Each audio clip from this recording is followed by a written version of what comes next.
and people and legislators hope people don't read the small print. We have read the small print. It's about 200 pages. It's a gargantuan act. And remember, it was the Tory party who birthed this and then passed it with pretty much no objections at all, other than maybe some of them said it didn't go far enough. And if you look at some specific parts of the act, the auspice is that it's supposed to keep children safe. Our view is it actually makes children less safe. We can come on to why, particularly because it is driving, anyone who understands technology, anyone who actually speaks to young people using the internet would have told you you're going to see an exponential rise in downloads of VPNs. That is going to take kids down into the deepest, darkest depths of the internet, specifically, the dark web. But more to the point, there's sections in there, for example, Section 44, that gives the Secretary of State, Mr. Kyle himself, in reality right now, the ability to unilaterally order Ofcom to rewrite the rules with regards to not just what is illegal speech, but what social media companies are legally obliged to proactively censor and take down with extraordinary penalties. This is also really important because they've, I think, quite deliberately created a perverse incentive structure for these social media platforms. So 10% of global revenues. As much as I love the UK, these are global platforms where the UK is an infinitesimal proportion of their revenues, and potentially jail time for their management teams.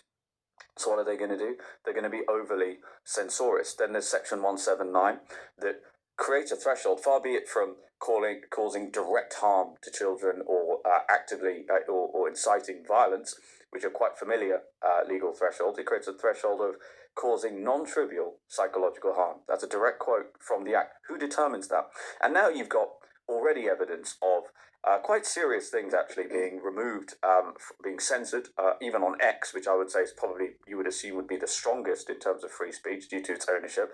You've seen Katie Lamb's speech about the grooming gangs in the House of Commons, where there's supposed to be parliamentary privilege. That's been censored.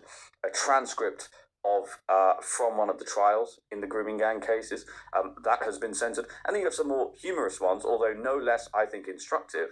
I just tweeted out on the way here, Guido reporting today that their story reporting that there were 0 babies named Keir last year in the UK. That is being actively censored on X. So what we're seeing is this quite Orwellian situation where speech, anti-government sentiment, particularly, for example, people raising concerns about immigration, that is being actively censored. And, as Layla Cunningham said in the last few days, if this was just about protecting children, why is there, and I quote, an elite police force that has been created to monitor anti-migrant sentiment online? So this is really, I think, quite dystopian. For 1 minute, because I definitely want to park the pornography stuff for one moment, because I think there's